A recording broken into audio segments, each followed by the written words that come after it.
Hi dear YouTube family, welcome to mom and daughter cooking world. అందరూ ఎలా ఉన్నారు? మేమైతే బాగున్నాం. మీరందరూ బాగుండాలని మనస్ఫూర్తిగా కోరుకుంటున్నాను. ఈరోజు రెసిపీ వచ్చి మీరు చూసే ఉన్నారు కదా, చూస్తే అర్థమవుతుందిలేండి. చిన్న పునుగులు. నాకు ఈ దోసపిండి అనేది కొంచెం మిగిలిపోయింది. దీనిలో నేను కొద్దిగా మైదా వేసుకుని చిన్న పునుగులు అనేవి రెడీ చేసుకుంటాను. ఈ చిన్న పునుగులకి కావాల్సినవి కొంచెం మైదా పిండి. ఈ మైదా పిండి అనేది దోస పిండికి సరిపడినంతగా వేసుకోవాలండి. దోస పిండి ఎక్కువ పలుచగా ఉంటే కొంచెం మైదా అనేది ఎక్కువ పడుతుంది, లేదా థిక్ కన్సిస్టెన్సీ వచ్చేంత వరకు వేసుకోవాలి. దీనిలో పావు స్పూన్ వంట సోడా అనేది యాడ్ చేసుకోవాలి. తర్వాత కొద్దిగా సాల్ట్ అనేది యాడ్ చేసుకోవాలి. సాల్ట్ తర్వాత 2 స్పూన్స్ ఆయిల్ కూడా యాడ్ చేసుకుని అంతా ఒకసారి బాగా కలుపుకోవాలి. ఇలా కలుపుకుంటూ ఉంటే పిండి అనేది మనకి ముద్దలా తయారవుతుంది. ఇలా ఉండలు లేకుండా కలిపి పెట్టుకున్న ఈ పునుగుల పిండిలో మనం ఇప్పుడు 3 స్పూన్స్ పెరుగు అనేది యాడ్ చేసుకోవాలి. తరువాత దీనిలో 1/2 టీ కప్ వాటర్ అనేది కూడా మనం యాడ్ చేసుకోవాలి. ఇలా కొద్దిగా వాటర్ అనేది యాడ్ చేసుకున్న తర్వాత పిండిని అంతటిని బాగా కలుపుకోవాలి. ఇలా ఎంతసేపు కలుపుకుంటే బజ్జీలు అంత సాఫ్ట్గా వస్తూ ఉంటాయి. నేనైతే ఒక 20 మినిట్స్ వరకు ఇలా ఆపకుండా కలుపుకుంటూనే ఉన్నానండి. వీడియోలో చూపించినట్టుగా మీరు కూడా ఇలానే కలుపుకోవాలి. 20 మినిట్స్ తర్వాత బజ్జీల పిండి అనేది ఇలా సాఫ్ట్గా తయారై మనకి కనిపిస్తుంది. దీనిని ఇంకొక 5 మినిట్స్ బాగా బీట్ చేసుకున్న తర్వాత మనం ఒకసారి చెక్ చేసుకోవాలి. ఈ పిండి అనేది బజ్జీలు వస్తున్నాయో లేదో ఒకసారి ఈ పిండిలోనే వేసుకుని చెక్ చేసుకుందాం. ఓకే అండి, పిండి అనేది బాగానే రెడీ అయింది మనకి. దీనిని 5 to 6 అవర్స్ అనేది మూత పెట్టుకుని పక్కన పెట్టుకోవాలి. ఓకే, నేనైతే 6 అవర్స్ మూత పెట్టుకుని పక్కన ఉంచుకున్నానండి. 6 అవర్స్ తర్వాత మనకి పిండి అయితే ఇలా బాగా పులిసి కనిపిస్తుంది. దీనిలో ఇప్పుడు మనం 1 స్పూన్ జీలకర్ర, అలానే 2 లేదా 3 పచ్చిమిర్చి చిన్నగా కట్ చేసి వేసుకోవాలి. ఇవి వేసుకున్న తర్వాత పిండిని అంతటిని ఒకసారి అంతా కలిసే వరకు ఒక 5 మినిట్స్ మనం కలుపుకోవాలి. ఈ బజ్జీల పిండి అనేది ఎంత ఎక్కువగా కలిపితే మనకి బజ్జీలు అనేవి అంత సాఫ్ట్గా అంత ఎక్కువగా పొంగుతూ వస్తాయి. అందువల్ల మనం ఈ బజ్జీ పిండి అనేది ఎక్కువగా కలుపుకుంటూ ఉండాలి. తరువాత స్టవ్ అనేది ఆన్ చేసుకోవాలి. స్టవ్ ఆన్ చేసుకున్న తర్వాత బజ్జీల కోసం సిద్ధంగా ఉంచుకున్న కడాయిని మనం స్టవ్ మీద పెట్టుకోవాలి. ఈ కడాయి హీట్ అయిన తర్వాత దీనిలో మనం బజ్జీలకి సరిపడనంత ఆయిల్ అనేది వేసుకోవాలి. ఈ ఆయిల్ అనేది మనం హై ఫ్లేమ్లో ఉంచుకుని హీట్ చేసుకోవాలి. ఈ ఆయిల్ అనేది హీట్ అయిందో లేదో ఒకసారి చెక్ చేసుకోవాలి.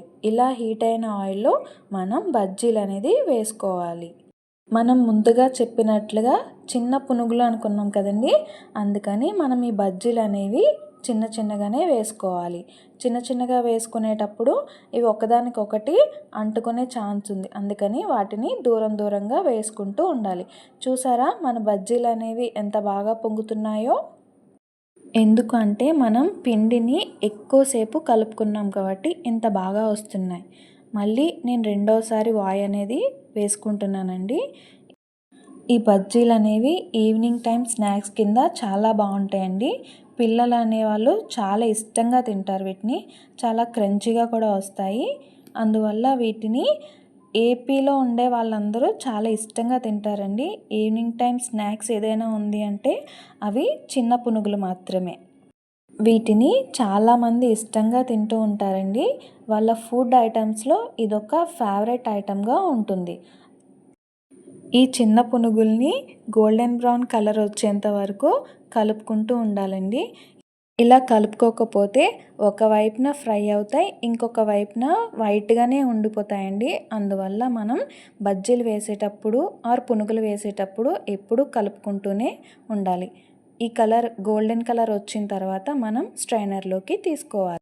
మనం చట్నీ అనేది ప్రిపేర్ చేసుకుందామండి. దీనికి కావాల్సినవి 1 టమాటో, 8 ఎండుమిరపకాయలు, చిన్న కొబ్బరి ముక్క, 8 వెల్లుల్లి రెబ్బలు, 1 ఇంచ్ అల్లం, కొద్దిగా చింతపండు, జీలకర్ర, వేపిన శనగపప్పు కొంచెం, అలానే తాలింపుకు కావాల్సినవి ఒక 2 ఎండుమిరపకాయలు, కరివేపాకు, జీలకర్ర, ఆవాలు.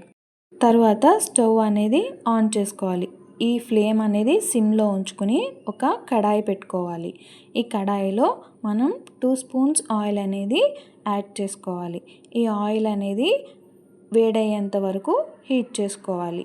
ఇలా హీట్ చేసుకున్న ఆయిల్లో మనం కట్ చేసి ఉంచుకున్న అల్లంని వేసుకోవాలి. ఈ అల్లాన్ని బాగా ఫ్రై చేసుకుంటూ ఉండాలి. తర్వాత వెల్లుల్లిని కూడా యాడ్ చేసుకుని ఈ రెండింటిని పచ్చివాసన పోయేంత వరకు ఫ్రై చేసుకోవాలి. ఇవి ఫ్రై చేసుకున్న తర్వాత ఎండుమిర్చిని యాడ్ చేసుకోవాలి. ఈ ఎండుమిర్చి కూడా బాగా ఫ్రై అయ్యేంత వరకు ఫ్రై చేసుకోవాలి.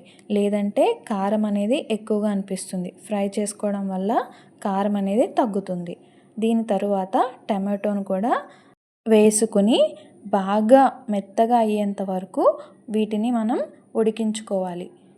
ఇలా ఉడికించిన తర్వాత మనం వీటిని ఉడికాయో లేదో ఒకసారి చెక్ చేసుకోవాలి. బాగా ఉడికిన తర్వాత శనగపప్పును కూడా యాడ్ చేసుకుని 1 నిమిషం పాటు కలుపుకోవాలి. తర్వాత ముందుగా తీసి ఉంచుకున్న చింతపండును కూడా యాడ్ చేసుకుని ఒక 30 సెకండ్స్ వీటిని ఫ్రై చేసుకోవాలి. ఫ్రై చేసుకున్న తర్వాత మనం స్టవ్ అనేది ఆఫ్ చేసుకోవాలి.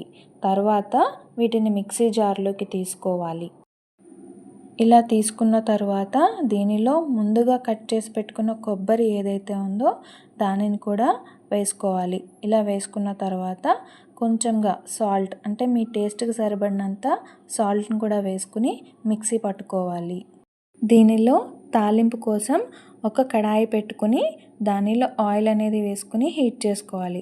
తర్వాత 2 ఎండుమిర్చి, కొద్దిగా ఆవాలు, కొద్దిగా జీలకర్ర, కొంచెం కరివేపాకు వేసుకుని ఫ్రై చేసుకుని దీనిని మనం ఈ చట్నీలో కలుపుకోవాలి.